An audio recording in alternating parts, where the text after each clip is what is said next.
Hi everyone, and welcome to the video introduction for the first paper.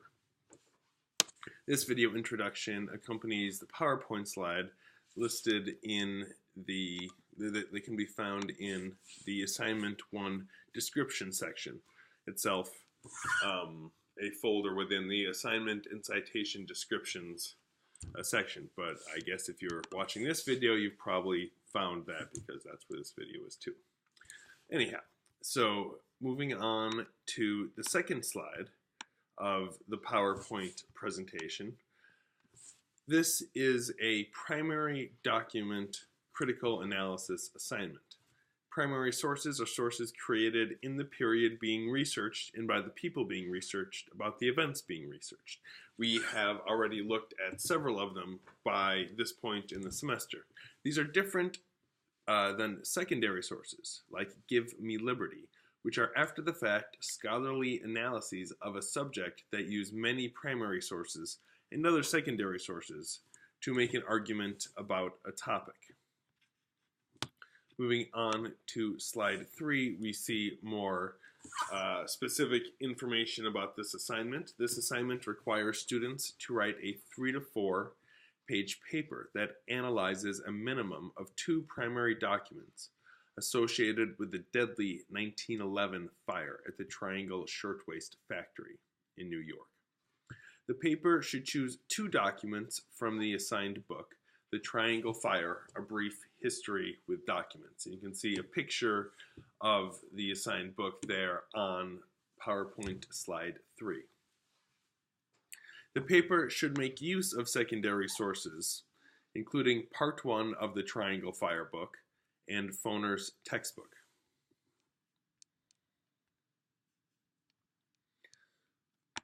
As mentioned, it is on slide 4 contains additional information about the format. It is 3 to 4 pages, double-spaced, not including a title page, which should also be there. It should be written in 12-point Times New Roman font and should have 1-inch margins on the sides, top, and bottom. It should use Chicago-style format and citations. For more information, please see the Chicago-style citation and bibliography guide, Chicago-style example paper, both of which are posted in the assignment and citations descriptions folder on the course menu. This folder also has an example paper for assignment 3. That example paper is also written using Chicago-style citations and bibliography. So that's another good source to look at to see what is expected. The Chicago-style guide that I have posted contains specific instructions for how to create footnotes and how to order bibliographies. And it has examples from our class's sources. So I would suggest looking at that as well. PowerPoint 5 contains some of the steps in completing this assignment. First is to watch this video. Next is to read Part 1 of Joanne Argersinger's The Triangle Fire, A Brief History with Documents. And you should take the Week 5 online quiz based on Part 1 by Friday at 11:59 p.m. You should also identify and post a minimum of 2 primary documents from the Triangle Fire Section 2 you are planning on using by Saturday, February 11th. Your post should name the documents from the book you are planning on using, and how you think they contribute to an understanding of a particular theme or topic related to the Triangle Fire. Slide 6 of the PowerPoint continues discussing the steps to completing the assignment. Now, when you post, because the forum requires you to create a thread in order to post, please include in the title of your post which of the following topics you feel your documents shed light on. Which topic you are kind of planning on writing on using these 2 documents. They are industrial conditions, worker relations, worker-employer relations and conflict, gender, work, and consumption, Americanization of immigrants, cross-class appeals, the aftermath of the fire, unionization attempts, and miscellaneous. If you feel you have a topic in mind that isn't listed here, please kind of list that topic in the title of your post and post there. That's miscellaneous is there so that you can choose a different topic if you wish. You will receive feedback about your post, but no grade separate from the paper grade. And you should submit your paper by 11:59 p.m. Saturday, February 18th. Slide 7 and others in this presentation contains more information regarding primary sources. When you use primary sources, evidence is drawn. You use evidence taken from the author's descriptions, ideas, concerns, arguments. It is important to consider in your analysis implicit and or explicit assumptions, perceptions, values, and biases of the author of the primary source. Perspective, method, and purpose of the author of the source should also be taken into account when considering the value of a text's evidence for understanding a topic. Slide 8 has information about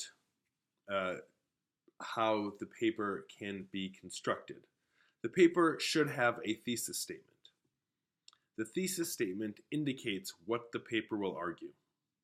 And the credibility, to make this argument credibly, the paper will have to make a case for its interpretation of the meaning of the documents. Historians are always trying to discover both the meaning and the significance of a piece of historical evidence. You can think of documents as having meaning and significance. Meaning is what the documents might have meant or how a document might have been understood by the historical actors in that era. The following are important tools to use when analyzing the meaning of your chosen documents. A. What the author describes. B.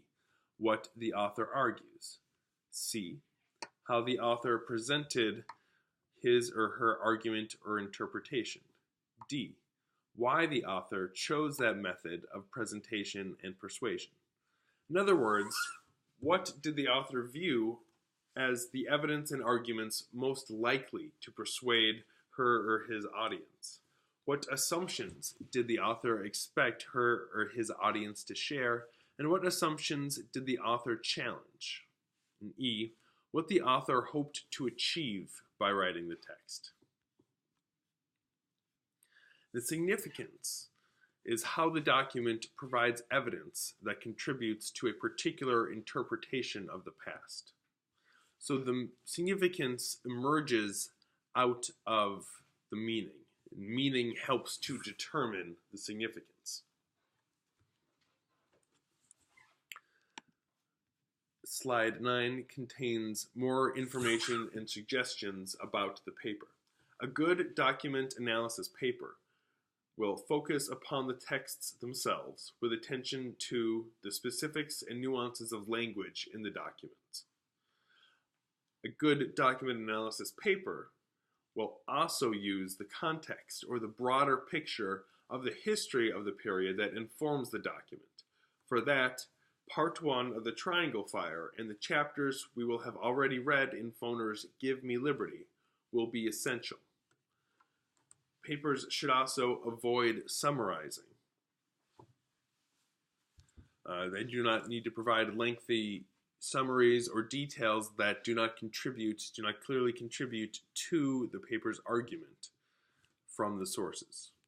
This is an analysis paper, not a reaction paper, which means the point of the paper should not be, this is how I felt, this is how the documents made me feel, but rather to make an argument about what these two documents together can tell us about a historical topic. Slide 10 contains more suggestions. The paper, as I said, should be making an argument for how the two documents contribute to our understanding of a topic. The paper should define that topic as well, and the secondary sources are crucial for doing that. Think more about how than what when deciding how to make an argument.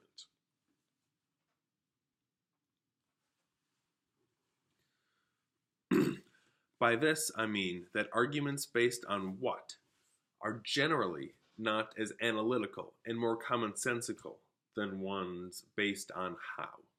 For instance, a paper that argues that the documents show that workers had hard lives, or that workers were united, is less analytical and offers a less challenging argument. A paper that uses the documents to identify and make an argument about how the workers came together, or how work facilitated workers' Americanization, offers a more specific and challenging argument. Another way to think about how to construct an argument for this paper would be to think about making an argument about how the documents are framing an issue or appealing for support in a specific way.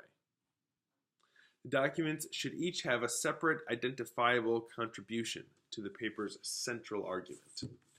Another way to think about constructing the paper, you can choose two documents that offer some contrast and base your arguments on that contrast. I hope this has been a helpful video introduction. Of course, if you want, you can always email me, come to my office hours if it is convenient. If my office hours are not convenient, we can set up a separate time to meet. And of course, there is a weekly chat. If the weekly chat time does not work for you, let me know. And if you did want to chat, we can set up a separate time to do so. Thank you. I look forward to reading the papers.